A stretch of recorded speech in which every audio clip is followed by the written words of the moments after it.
Hello and welcome to Background Briefing, available 24/7 at backgroundbriefing.org. I'm Ian Masters, and today we'll examine a number of stories and issues in the news.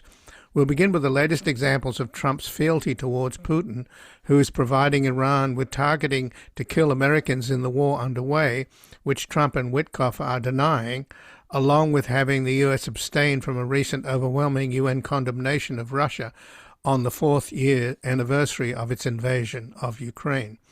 Joining us to discuss the ties between Trump, Epstein, and Putin is Senator Sheldon Whitehouse, a Democrat representing Rhode Island. He's the ranking member of the Senate Environment and Public Works Committee and co-chair of the Caucus on International Narcotics Control, and also serves as a senior member of the Judiciary Committee, the Budget Committee, and Finance Committee, as well as ranking member of the Helsinki Commission, formerly known as the Commission on Security and Cooperation in Europe. He previously served as Rhode Island's U.S. Attorney and State Attorney General before being elected to the Senate in 2006. Senator Whitehouse recently made a speech to the Senate. Donald Trump, Jeffrey Epstein, and Russia, widely seen on YouTube, which we have a link to at backgroundbriefing.org. Then we'll look into Silicon Valley's tech industrial complex, which the billionaire bros are determined to replace the military-industrial complex with, and speak with Jonathan Taplin, an author and director emeritus of the USC Annenberg Innovation Lab, who has produced music and film for Bob Dylan and the band, George Harrison, Martin Scorsese, Wim Wenders, Gus Van Sant, and many others, having produced 12 films including Mean Streets, The Last Waltz, Under Fire, and To Die For. He's the author of Move Fast and Break Things, How Facebook, Google, and Amazon Have Cornered Culture and Undermined Democracy, and his latest book is The End of Reality, How 4 Billionaires Are Selling a Fantasy Future of the Metaverse, Mars, and Crypto.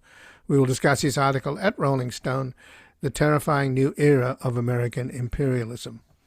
Then finally we'll examine the return of the Neocons and speak with Jacob Heilbrunn, the editor at The National Interest and a non-resident senior fellow at the Atlantic Council's Eurasia Center and a columnist for The Spectator. His books include They Knew They Were Right, The Rise of the Neocons, and America Last, the right's century-long romance with foreign dictators. And he's also editor-at-large of the Jerusalem Strategic Tribune, and we'll discuss his article at The Spectator, Donald Trump is Tarnishing Brand America. And before we begin with Trump having bombed 7 countries and started a war against Iran, while at home his ICE thugs terrorize and break up families, murdering American citizens in the process, the need to rid the country of the deeply unpopular Trump cacistocracy and his clown car cabinet could not be more urgent. But these crooks and criminals would do anything to stay in power as their billionaire buddies buy up the mainstream media and the mob boss intimidates Republican politicians. Only people power can beat money power, and we need all hands on deck as we continue to do our part delivering a daily public service providing the facts and evidence to inform the majority of what they are up against and how to win back our country, our decency, and the respect of the community of nations. You can help save America's 250-year-old democracy by making a tax-deductible donation at backgroundbriefing.org/donate or at publictruthmedia.org, and thank you. And joining us now is Senator Sheldon Whitehouse, a Democrat representing Rhode Island. He previously served as Rhode Island's U.S. Attorney and State Attorney General before being elected to the Senate in 2016. Welcome to Background Briefing, Senator Sheldon Whitehouse. Thank you, Ian. Good to be with you. Well, thanks for joining us. And on March the 5th, you made a speech on the Senate floor titled Donald Trump, Jeffrey Epstein, and Russia. And it's somewhat viral now, widely seen, and we're linking it to Background Briefing's website, the YouTube video and the transcript, in which you begin by pointing out how Special Counsel Robert Mueller's report was sidelined by Attorney General Barr, who mischaracterized it, but unfortunately the press sort of went along with it and treated it as if it was a closed book and an old news story, in spite of the Senate Intelligence Committee's report that followed that made it incredibly clear that there was massive collusion between Trump and the Kremlin. And then you give 10 examples of how Trump has rolled over for Putin in ways that are extraordinary, often at the expense of Ukraine. Would you mind if I added a couple more to that list? Oh, there are plenty. Go for it. Well, just recently, on the fourth anniversary of Russia's war on Ukraine, the United Nations voted overwhelmingly to condemn the Russian invasion, but shamefully, the United States abstained in that vote. And then just in the last few days, Trump and Witkoff have denied that Russia is helping Iran target American ships, planes, and troop concentrations, which Western intelligence say is absolutely unequivocally happening. So how do you explain the latest two? I think they're consistent with all of the others. As long as we're throwing in more, I'd throw in that one of the first things that Bondi did when she became Attorney General was to shut down the elements of the Department of Justice that looked after Russian oligarchs and kleptocrats. So huge cover for Putin and his allies, interesting to pursue as she comes before the House for what is likely to be a contentious oversight hearing. It all comes back to that there is something unexplained in the Trump-Putin relationship. He is, by instinct, dominant, or tries to be dominant in every public relationship, except one, and that is with Vladimir Putin, where he willingly plays the submissive. And when you get to something as deadly serious as Putin using his intelligence operation to help Iran target and kill Americans, and that goes without comment by Trump, that he's quiet and subservient about that, that's a pretty strong sign of how deep, whatever it is that Trump-Russia is, how deep that goes. Well, on Monday, he had a 1 hour long phone call with Putin before he did his press conference. And that in itself, and there's been a whole series of conversations that he's had with Putin, the tradition in American statecraft has always been that there are many people on those calls taking notes. For example, going back to his first impeachment, the call that he had with Zelensky where he tried to shake him down to get dirt on Biden. A lot of people were on that call, along with Colonel Vindman. But no such thing happens since then, right? I mean, the American people and the American government have no idea what these two people discuss on a regular basis. Not that I'm aware of. And just because there's so much that is suspicious about that relationship, the fact that we know so little about it is in and of itself also suspicious. Well, what I find particularly suspicious is that from going back to 2016 and 2017, when he, in his first term, the first people that he went after were the institutional knowledge in FBI counterintelligence of Russian organized crime and Russia's malign activities. Andy McCabe, the deputy director of the FBI, is a specialist on Russian organized crime and Russian spying.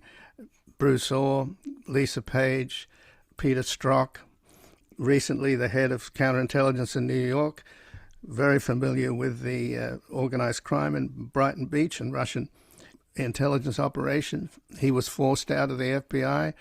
Not just CI-12 was shut down recently by Patel. They're looking for, Iranian terrorists who are highly motivated now to strike this country. CI-3 was closed down in Crystal City. They were looking into Russian spies and moles.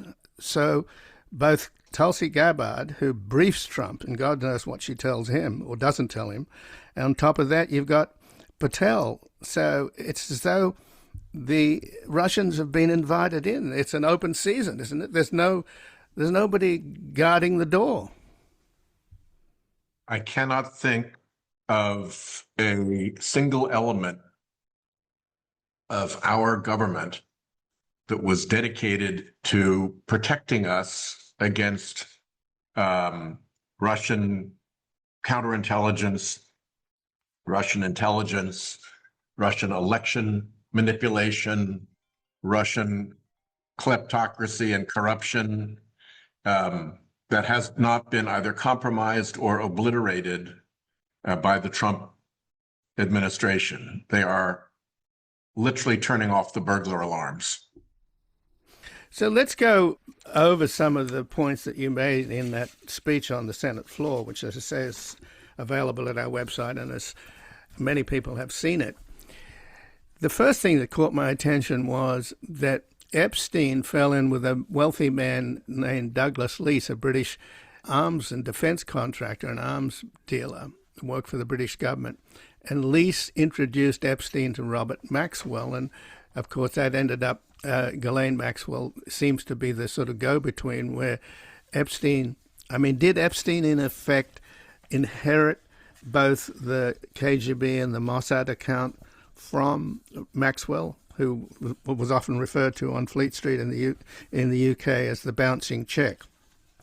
Well, that would be consistent with what we know. We don't have affirmative proof of that yet, but one can make fairly convincing cases with circumstantial evidence, and that would be a very reasonable deduction to draw from what we do know. The purpose of my speech was to point out that, we're looking at Trump Epstein, and we have the Trump Epstein files, and all of that is going on right now. We have been looking at Trump Russia, going back to the Mueller report, and those are very often seen as two separate and binary issues. What my speech tried to do was to suggest that maybe the proper way to look at this is as a triangle, and that the three elements of the triangle are Trump and Epstein and Russia. And so it's important to draw the Epstein-Russia connections to fill out the triangle, because we already know about Trump Epstein and we already know about Trump Russia. But are we thinking about it right unless we understand that it's actually Trump Russia Epstein, or Trump Epstein Russia, whichever way you want to make the list, but that the structure here for our analysis needs to be to look at the whole triangle. Well, it's pretty clear that Epstein was running a compromat factory on an industrial scale. And as you point out, Epstein once told a girlfriend, "I collect people, I own people, I can damage people." So the one person he knows better than anybody, they were friends for at least 15 years, best friends, according to many, was Donald Trump. So presumably the file that Epstein had on Trump, or the access he had and memories he had and documents and videos and photos he had, would be an extraordinary cache of compromat, would it not? Certainly would be. And it is widely known that the Russian intelligence and security services had very aggressive programs for collecting compromat on not just American officials, but even business leaders and opinion makers. There's a whole, I think, book and play about how the Russians developed compromat on the anti-Soviet hawk American columnist Joe Alsop. So it's a known practice of theirs, and they had plenty of opportunity to gather compromat on Trump from his dealings within Russia, from his pageants in Russia, and from multiple engagements with Russia, including the mysterious flip of the Palm Beach mansion that got him $50 million from a Russian oligarch. So there's lots out there for Putin and his intelligence services to have been working through to develop all of that. Was Epstein an operative in some respect in that? Was Epstein just what Russians call a useful idiot who doesn't know he's being played, but was being played? It's hard to tell, but the speech lays out Epstein's Russia contacts, and they are many. Churkin, Belyakov, Dmitriev, Drakova, Deripaska, and even possibly former Senator Jabailov, a recent suicide, who referred to Ghislaine Maxwell as his, quote, soulmate. Well, that transaction where he got a windfall from that property, Trump himself said that the windfall actually was a gift from Putin. But in terms of exercising the leverage that the Russians presumably have going back to 1987, when Trump made his first trip to Moscow to build a Trump Tower, Natalia Dubinina, the daughter of the Russian ambassador to the UN at the time, organized that trip. And this, according to KGB people that I've talked to, that was when Compromat was developed. The first thing that Trump did when he got back to the United States was take out a full-page ad in the Washington Post, the Boston Globe, and the New York Times, extolling Russia and saying that the United States should get out of NATO. And that's coming from a cheapskate. He had to pay for those. So those are very suspicious. Natalia, actually went public for the first time, reminding Trump that I was the one that organized your trip. And then more recently, when Trump did on one of his rare occasions where he seemed to be exercising some leverage over Putin, he was annoyed with him for stringing him along or tapping him along, as Trump says.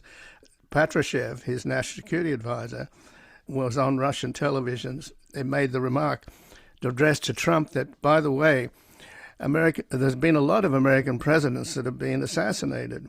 And at that same time, the Kremlin released naked pictures of Melania. So it seems to me that the Russians have already hinted at what they have and what they're holding back and how they might use a Compromat to bring Trump back into line. Yeah, it's hard to be very specific about what the Compromat is because there's so many potential avenues of Compromat between all of those things that you've said, between the frequency with which the Epstein girl network was Russian and connected back to Russia, the SARS, the suspicious activity reports, financially connecting Epstein to Russian accounts. To the extent that the Compromat came through or via or was supplemented by Epstein through his Trump-Epstein relationship, it's part of the problem here.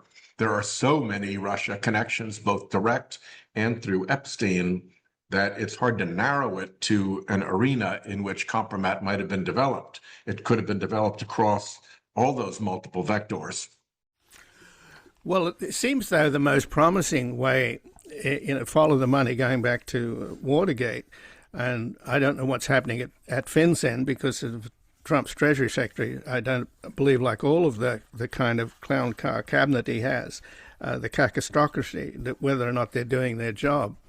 But it would seem that, for example, you should point out in your speech on the Senate floor, Senator Whitehouse said, the suspicious activity report filed by J.P. Morgan Chase after Epstein thus shows that between 2003 and 2019, Epstein conducted 4,725 wire transactions totaling over $1 million. And that was with just one bank. And these were with Russian sanctioned banks, Alpha Bank and Sberbank.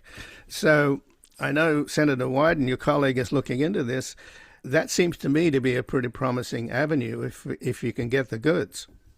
Yeah, I think, and the nature of the suspicious activity was that it potentially related to alleged sex trafficking of minors and the high-risk jurisdiction of the Russian Federation. So here you have J.P. Morgan flagging suspicious activity reports targeted directly at a sex trafficking operation with minors in the high-risk jurisdiction of the Russian Federation, which seems to align with the concerns that have been expressed by the Polish government and others that that Epstein was running a KGB-supported honey trap and compromat gathering operation. So that's all pretty evident. The other thing that's notable about all of this is that if you'll recall, The problem that Trump has had is that he came into office making all sorts of promises, and his people making all sorts of promises that they'd blow the lid off the Epstein scandal, that they'd get to the bottom of it, that they'd release the Epstein files. And of course, that was all lies. And it left people like Pam Bondi in a really challenging position because she had to go through the motions of looking at the Epstein files without actually releasing the Epstein files because it would all blow up under Trump. And one of the problem areas for her is that these suspicious activity reports were never pursued or looked into by Patel or by Bondi. They're the ones who came into office saying, we're going to get to the bottom of this. You've got these stacks of things that on their cover sheet are called suspicious activity reports involving Epstein. You don't have to be Sherlock Holmes to deduce that there might be suspicious activity by Epstein divulged in a suspicious activity report. And what did they do to run that down? Not one thing.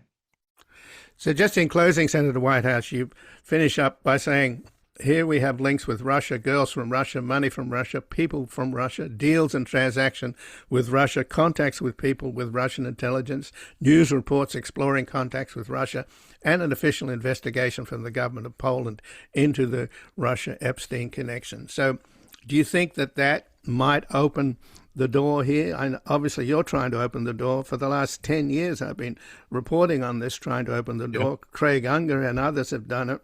So give us a sense here that maybe this guy who's been one step ahead of the sheriff all of his business and political life might actually be pulled over one of these days. Well, I hope that's the case, and that was the intention of the speech. I think you and I both know that there are times when the press and the sort of punditocracy get themselves into false ruts and have trouble getting their heads out of the rut, sort of like the Biden folks couldn't get their heads out of the rut that Ukraine was not going to fall to Russia in 3 weeks. They were just stuck in that rut. They were wrong, but they couldn't rethink it. And I think that we had started to get into a press and punditocracy rut that Trump Russia and Trump Epstein were two different things.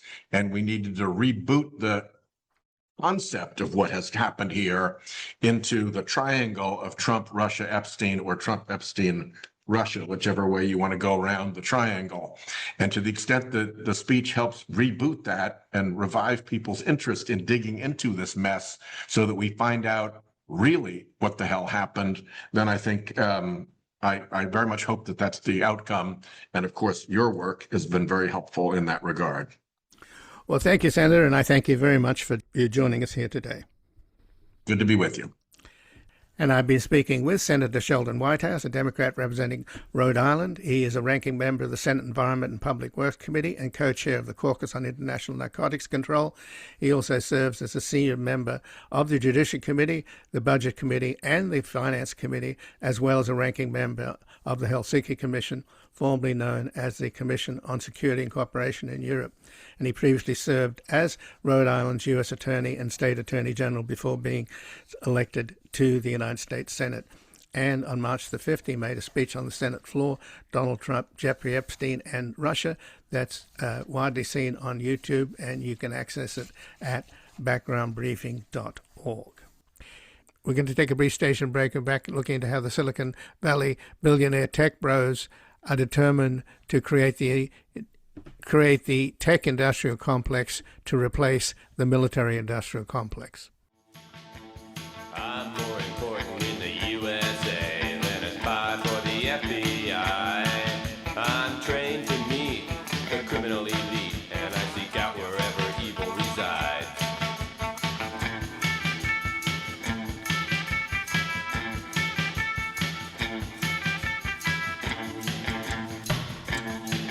I spy.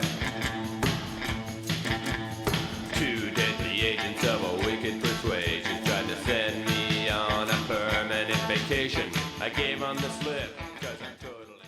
Welcome back. I'm Ian Masters, and this is Background Briefing, available 24/7 at backgroundbriefing.org. And joining us now, Jonathan Taplin, an author and director emeritus of the USC Annenberg Innovation Lab, who has produced music and films for Bob Dylan and the band, George Harrison, Martin Scorsese, Wim Wenders, Gus Van Sant, and many others. He produced 12 films, including Mean Streets, The Last Waltz, Under Fire, and To Die For, and is the author of Move Fast and Break Things, How Facebook, Google, and Amazon Have Cornered Culture and Undermined Democracy. And his latest book is The End of Reality, How 4 Billionaires Are Selling a Fantasy Future of the Metaverse, Mars, and Crypto. And he has an article at Rolling Stone, The Terrifying New Era of American Imperialism. Welcome to Background Briefing, Jonathan Taplin. Good to be here, Ian. Well, thanks for joining us. And the subtitle of your article is The Terrifying New Era of American Imperialism. Is the military-industrial complex is flourishing under Trump, but that doesn't mean we can't be optimistic about the nation's future, which suggests to me that you are suggesting that maybe we'll have a guns and butter argument in this country, because the one thing that's bipartisan in this otherwise divided and dysfunctional government we have is that both Democrats and Republicans continually throw more and more money at the Pentagon. They do it blindly and obediently. So are you suggesting that maybe at some point or other the people of the United States are going to assert themselves and say, wait a minute, let's start taking care of the homeland and not, refining the redundancy of death at the expense of the quality of life?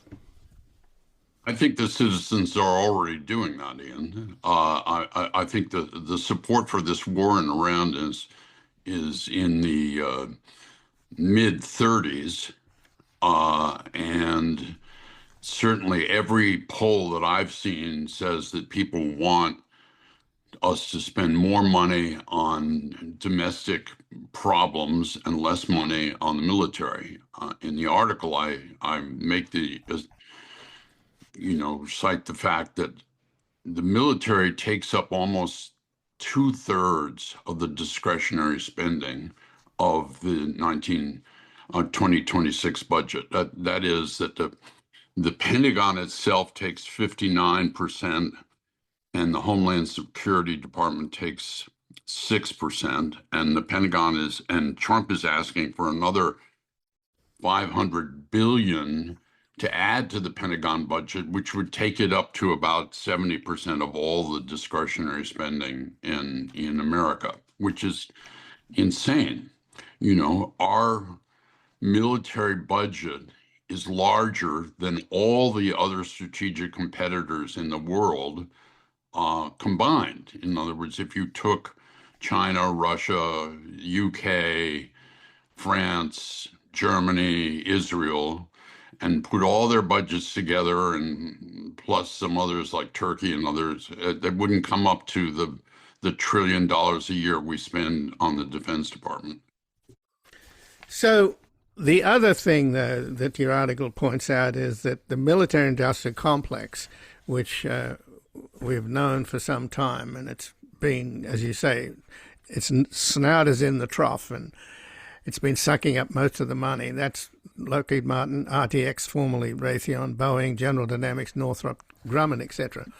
They are perhaps being eclipsed now by this emerging digital industrial complex coming out of the Silicon Valley that is headed by people like Palmer Luckey of Enderal, who's a protege of Peter Thiel, Alex Karp, and Elon Musk. So let's talk about the new digital industrial complex, or if you have a better name for it, I don't know.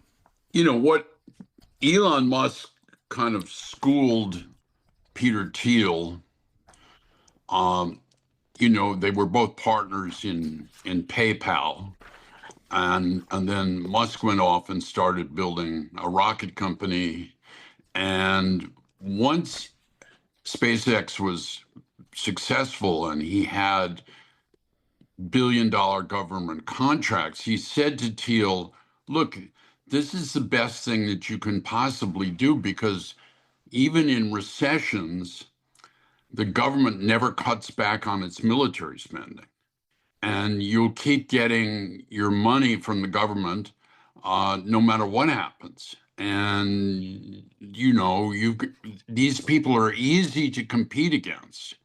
And as you well know, Boeing used to dominate the rocket business, and Musk came in and undercut them with both some technology of being able to return its rocket launchers to the Earth, and by selling at a lower price. And basically now Musk has about 80% of the carrying capacity for the U.S. military and U.S. government space launches.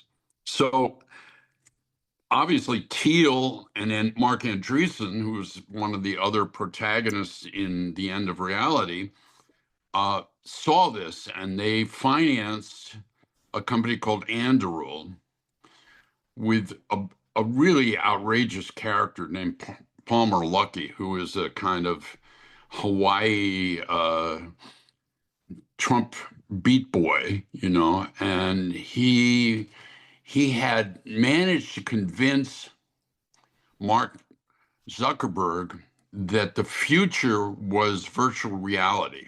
And he had a little virtual reality glasses company, and he sold it to Meta for $1 billion. And then, Zuckerberg renamed his company Meta because he thought that the whole world was going to be on the metaverse.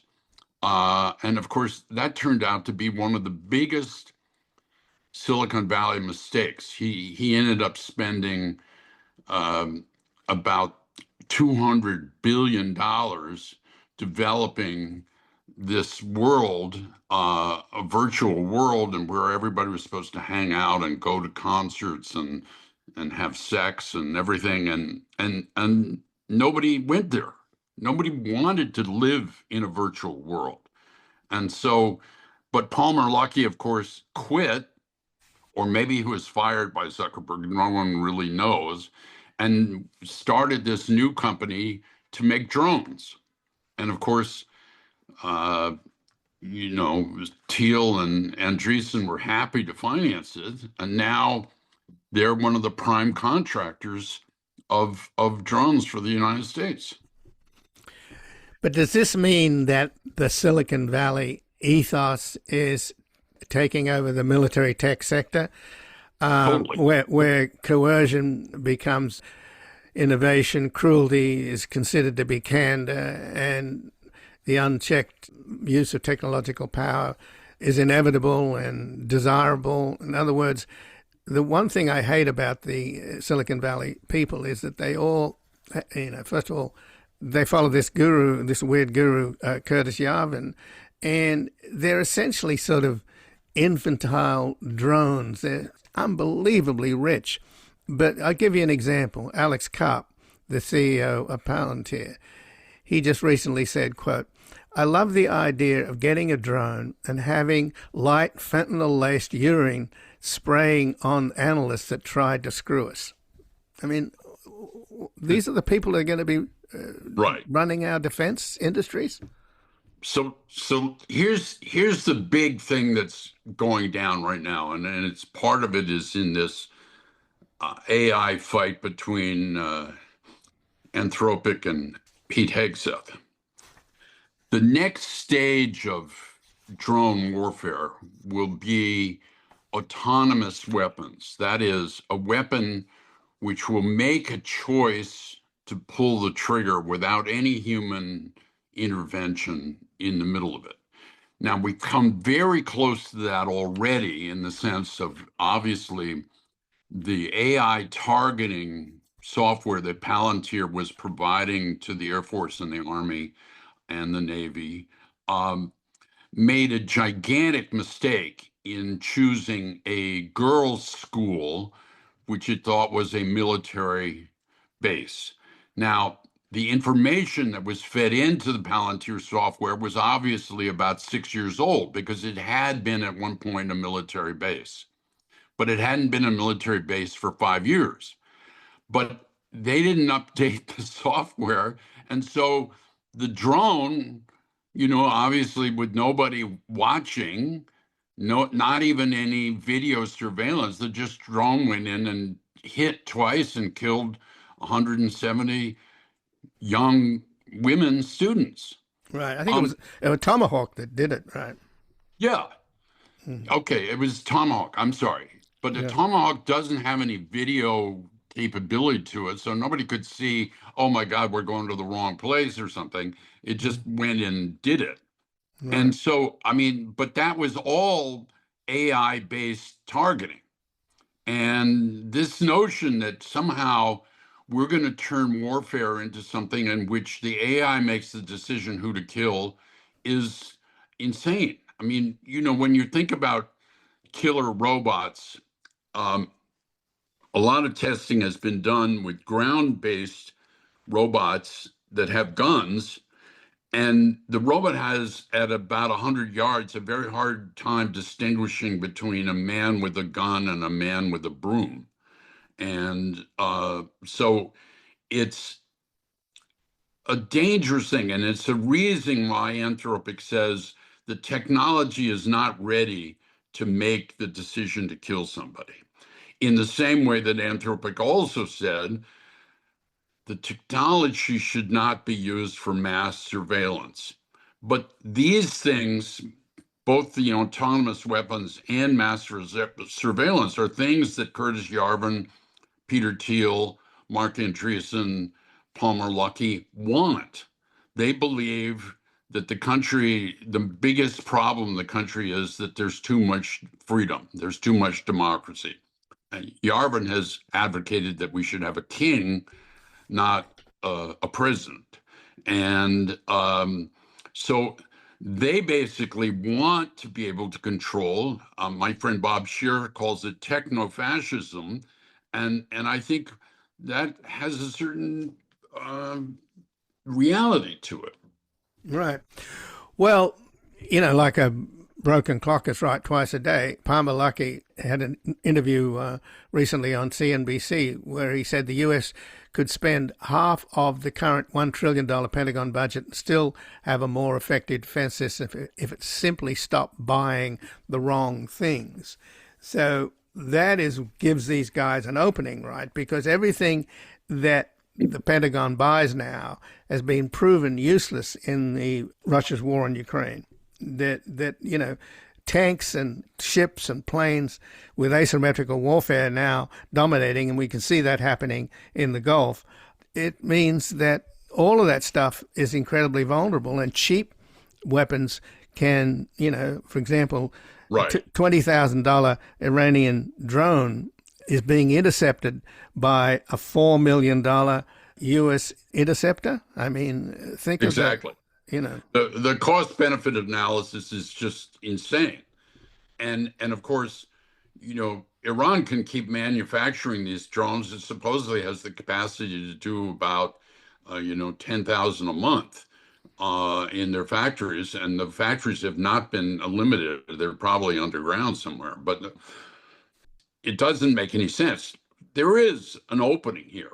But the question I'm trying to pose is, what is the benefit of spending 70% of our discretionary spending on warfare? And who is going to be the anti-war party? Who's going to be, Chris Murphy suggested yesterday that, we need to be against the war, against the mass deportation, and, spend our money in the U.S. And I think there's a real opening there. Obviously, Trump ran on the notion that there would be no more stupid wars and the end of regime change notions. But once he got in 2025, he just reversed himself 100%. And obviously, you can see there's a lot of backlash from the MAGA people who really actually believed that he was going to be a peace president. But once he didn't get the Nobel Prize, he decided, well, I'll be a war president. Well, Does it mean that this war on Iran has to be the disaster that it appears to be in order to I bring think so. this guy down? I mean, I think so. I think that it's very clear that yesterday or 2 days ago, Chris Wright, the energy secretary, made a big announcement that a U.S. naval ship had escorted a tanker through the Straits of Hormuz. It was a total lie. I don't know where he got it off of. Maybe he got it off of looking at X or something. But then he had to withdraw that statement literally an hour later, and was incredibly embarrassed. And it turned out not to be true. And if you look at the chart of oil during that day, it was just like crazy, up, down. It went way down when he said that we were escorting him through, and then it went right back up to where it had been. And of course, obviously, as gas prices are now 50 cents a gallon more and maybe going higher, it's hitting everybody's pocket. right. And Well, but the only winners so far are the Russians and Putin, because the Russian federal budget is based on the country exporting oil at $59 a barrel. So now it's over 100, maybe it went up to 120. No. So Putin is the winner here. Putin is definitely the winner. Yeah, and there's nobody else but Putin that's won in this situation, quite honestly. And of course, that's something that you've talked about a lot. I mean, obviously, that's not an outcome that Trump worries about. No. Well, and Putin, of course, has never criticized Trump over the war on Iran. Right. And we were just talking to Senator Whitehouse a minute ago about how he bends over backwards for this guy on any number of occasions and continues to do so. So that's a whole other subject. Well, look, I end the article on a somewhat hopeful note in the following sense. I cite the example of Oliver Cromwell in England, who Winston Churchill said was a bane on the existence of the UK history. Cromwell came in thinking he was God's messenger, and then he went into Ireland and killed 1 million Catholics. He, made war all over the place, and eventually, as he was getting sick and getting old, he decided that he had the title of Lord Protector. So he told the Parliament that his son was going to be his heir apparent, and his son was going to become the Lord Protector. Literally the day after Cromwell died, the Parliament literally exiled his son, and about 6 months later, Cromwell had been buried in Westminster Abbey. They dug up his body, they cut off his head, and they stuck it on a pike outside of Parliament as a warning that there would be no more dictators. But what came out of this was the beginning of Parliament being able to be an equal branch of the government and assert itself, and a Bill of Rights was written, all sorts of things, and the English call it the English Revolution, in the sense that they actually were not under the sway of the king, even though eventually Charles II was made king, and that's why it's called an interregnum. Mm-hmm. I believe we're in an interregnum. The old is dying. That is Trump's notion that make America great again. We'll go back to the 1950s. White men can rule, and women and gays and immigrants aren't going to give them any problems. And that's a dead ideology. But the problem is that the future, Gramsci says, the new cannot be born, is the future is run by Elon Musk, Peter Thiel, and these other incredibly objectionable characters who do not have democracy as something that they admire. Thiel said democracy and capitalism are not compatible. And if you want to be successful, you have to build a monopoly. Well, that's what they're trying to do. They're going to build their own new military industrial monopoly. And I promise you, if Elon Musk is willing to spend 300 million each election cycle to get a Republican in as president, he will continue to do that. He will spend that money in 2028 on J.D. Vance or Marco Rubio, and in order to make sure that he and his friends maintain their control over the military industrial complex. Well, Jonathan Taplin, I thank you very much for joining us here today. My pleasure, Ian. And again, I've been speaking with Jonathan Taplin, who's an author and director emeritus of the USC Annenberg Innovation Lab, who's produced music and films for Bob Dylan and the band, George Harrison, Martin Scorsese, Wim Wenders, Gus Van Sant, and many others. He's produced 12 films, including Mean Streets, The Last Waltz, Under Fire, and To Die For, and is the author of Move Fast and Break Things, How Facebook, Google, and Amazon Have Cornered Culture and Undermined Democracy. And his latest book is The End of Reality, How 4 Billionaires Are Selling a Fantasy Future of the Metaverse, Mars, and Crypto. And he has an article at Rolling Stone, The Terrifying New Era of American Imperialism. We're going to take a brief station break, back examining the return of the neocons. 'Cause she knows that it'd be tragic if those evil robots win. I know she can beat them. Oh, yeah, she may. They don't believe it, but you won't let those robots defeat me. Yeah, she may.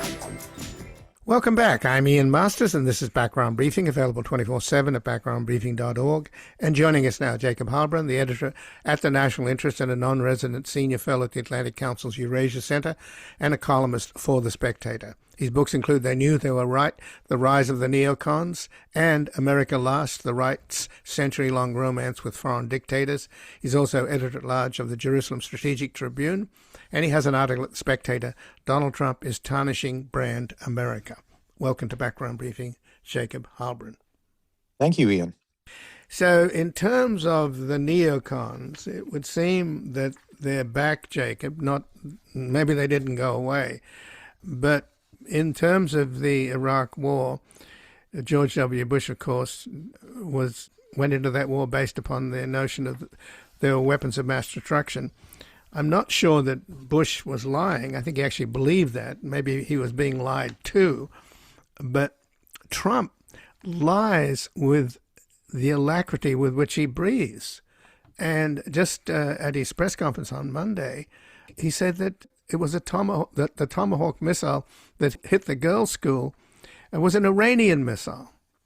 I mean, it's unbelievable. And it even had Caroline Leavitt, his press person, having to say, the president is not making anything up. I mean, there's no way in the world. I mean, it's so bad that Senator Mark Kelly just had to say, Donald Trump has no effing idea of what he's talking about. So let's start with the Tomahawks. How did you see that? Because my sense is that he just simply lies as much as he breathes. Well, today he went to his go-to phrase with the White House press corps. They asked him about it, and his response was, I don't know anything about it. So, he knows, first he offers the lie, and then he pretends to ignorance once it's exposed. So we have a president, of course, who is the supreme con artist. And that gets back to what you were saying at the beginning about the astonishing ascendance of the neoconservatives in his administration. This is someone who campaigned from 2015 onwards, denouncing the neocons and saying that he would never enmesh the United States in another forever war. He has proven to be a con artist, not just in domestic policy, but also in foreign policy. He betrayed the true believers in his own movement on foreign policy. Well, your article at The Spectator, Donald Trump is Tarnishing Brand America. I, I have to say, the picture of Marco Rubio, the neocon, of him wearing these $145 Florsheim shoes that Trump has handed out to all of his cabinet members, and I guess as de rigueur you have to wear them, right? I guess the Trump cabinet is a bit like Kim Jong-un's cabinet. Whatever the dear leader says goes. But the picture of Marco Rubio in his brand new Trump-supplied Florsheim $145 shoes. The shoes are like at least an inch too big in the back. I mean, talk about duty to the dear leader. Well, Trump wants to enforce subservience. And of course, it is humiliating for Rubio. I mean, he's being turned into a laughing stock over his readiness to waddle around in shoes that are at least three sizes too big and look like oversized galoshes. I mean, there's really no end to the humiliations that Trump is prepared to inflict upon his subordinates. The one thing he is a genius at is sadism. Well, but we're all victims of his sadism, aren't we? I mean, at the end of the day, he's wielding enormous power. He doesn't know what he's doing. He's guilty of even more magical thinking than the neocons, don't you think? Oh, definitely. I mean, in every aspect, he is bumbled into this war for which he's totally unprepared. My magazine, The National Interest, actually in September 2025 ran an article about how Pete Hegseth began decommissioning the minesweepers of the Navy. I mean, there's nothing this administration has done that has not rebounded upon it. We are in a catastrophic situation right now as gas prices soar, and the Iranians have today announced that they will not end this war until Israel ceases to exist. So, everyone in the United States keeps saying, well, Donald Trump could end this war. What if he has begun a war that he can't end? Well, you mentioned Hegseth. What do you think Hegseth's priority is? He's now instructed the Pentagon to ban all photographers because Hegseth didn't like the photographs that were published of him at his recent press conference, where he made all kinds of weird, contorted facial images because of the insanity that he was spewing forth.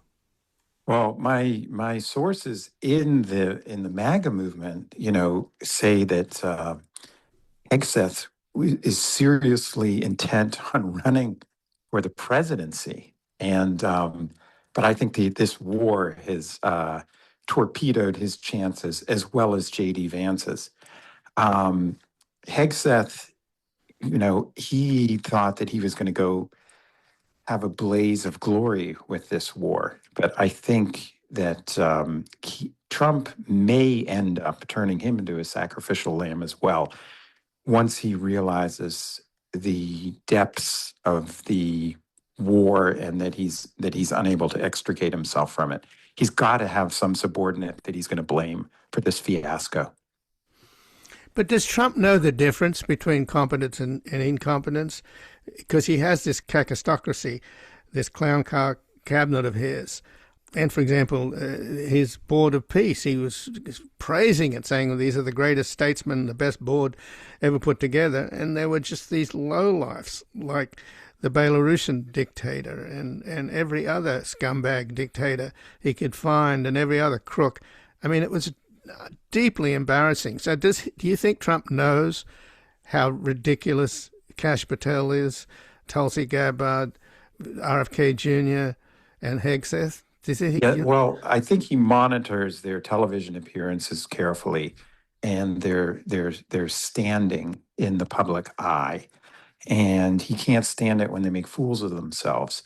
So in that, he's not looking for competence. He hired someone like Hegseth because he thought he looked good on television and he looked the part and would be savvy enough to be able to manipulate the media. But and he, of course, hired them because they're pliant and utterly beholden to him. But he would have no issue with replacing Hegseth. One thing about Trump is that he is utterly ruthless when it comes to disposing of people. I mean, look at the roadside kills that have mounted over his administrations. Now, the Board of Peace is an interesting footnote to all of this because it is apparently collapsing. It's not clear that any of these countries have contributed money that they promised. And the Indonesians now, who are indignant about this, about the Iran war, are apparently rescinding their offer to supply 7,000 troops for Gaza.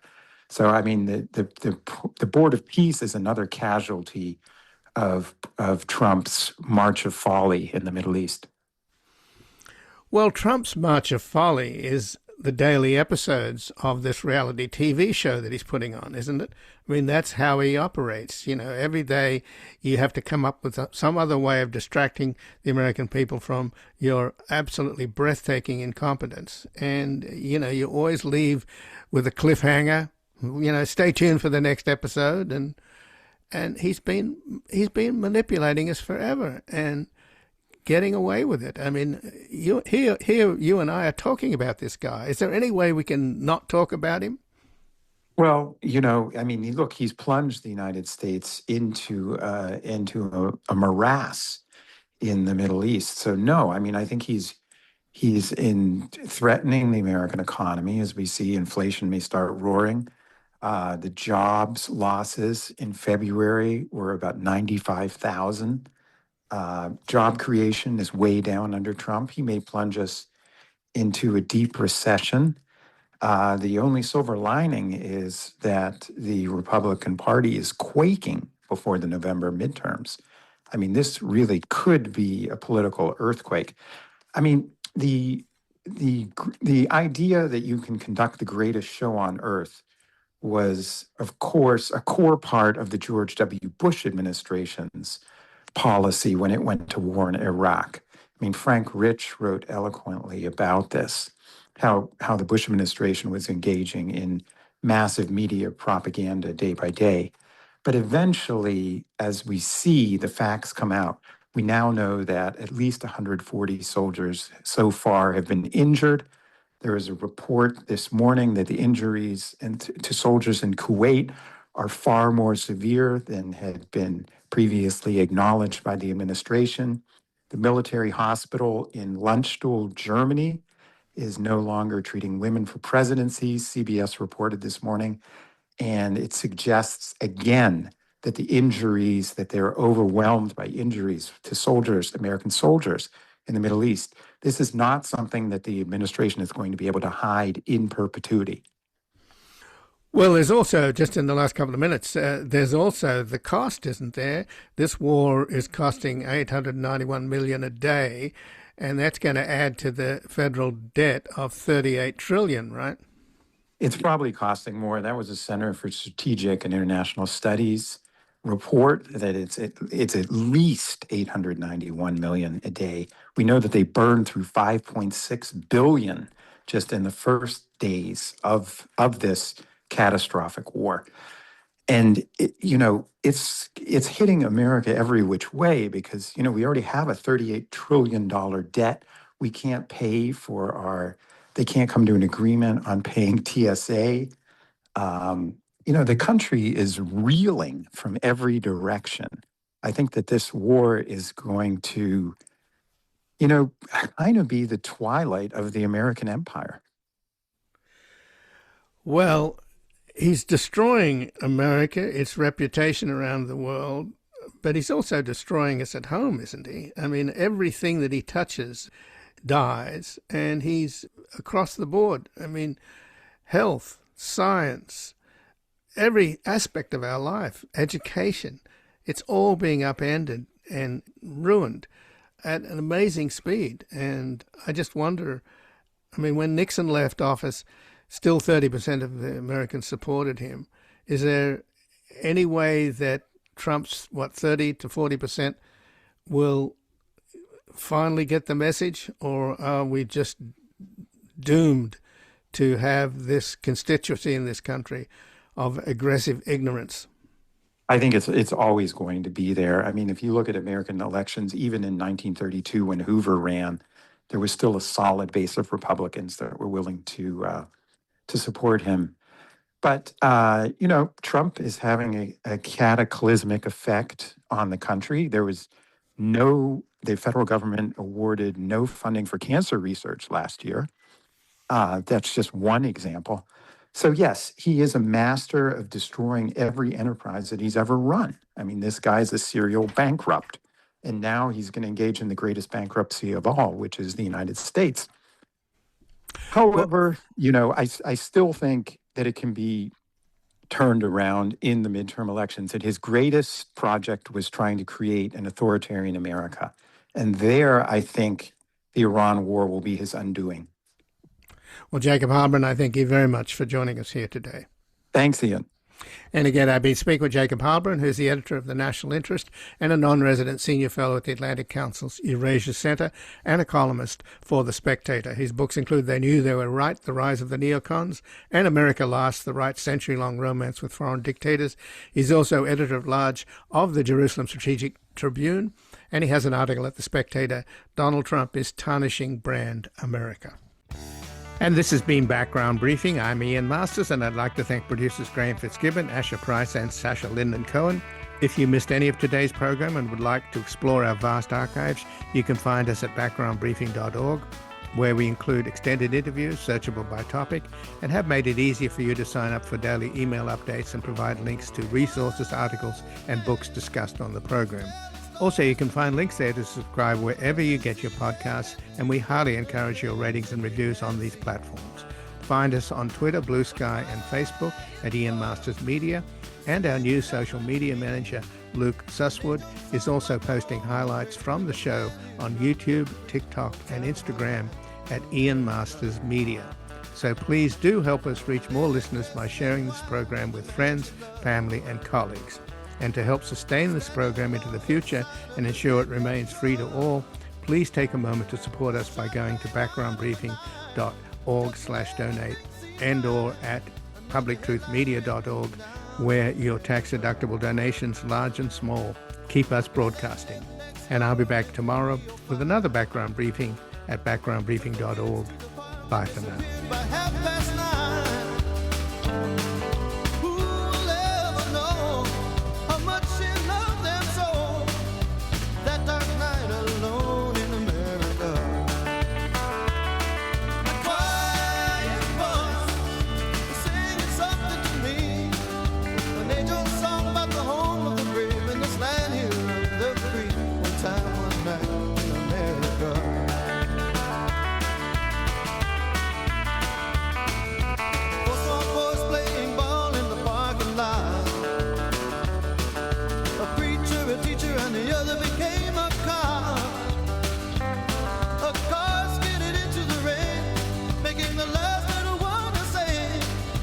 One more light goes out.